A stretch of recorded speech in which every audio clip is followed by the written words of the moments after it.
Miss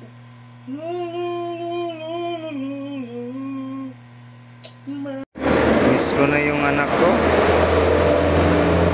Tagal na namin hindi nagkita.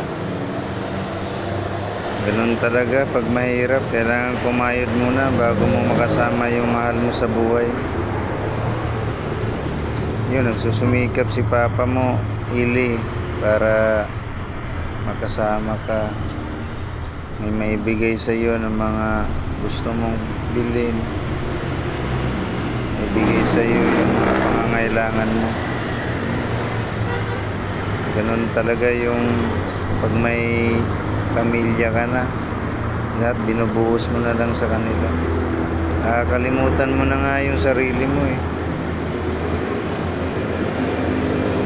Yan. Sa pagbuhay ko sa pamilya ko, nakalimutan ko na, 4 years ago na pala akong hindi nakapag-exam. Buti na lang, ginising ako ng asawa ko, sabi niya mag-exam ka na, at 4 years ago na ang nakalipas, hindi ka pa nakapag-take kahit isang beses.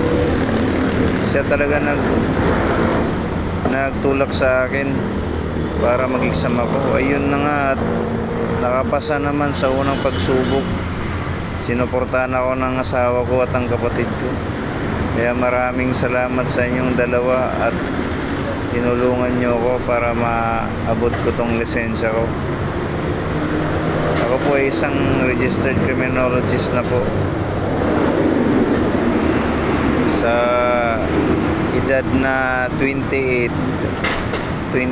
na po ako nagkalisensya.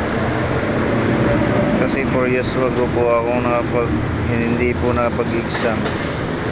Dahil po sa, alam mo na po, wala naman pong susuporta sa atin, kundi tayo lang. Kaya nagdandahan lang po. Muntik ko na nga makalimutan, nag-aaral na pala yung anak ko. Tingnan mo, nagsusulat na siya. Ang saya-saya niya dyan. Miss na kita, Ili. Mag-iingat ka lang palagi dyan sa nanay mo. Yan, no? Pusing-pusing pa siya. Salamat guys sa panonood. At sa susunod ulit. Thank you po.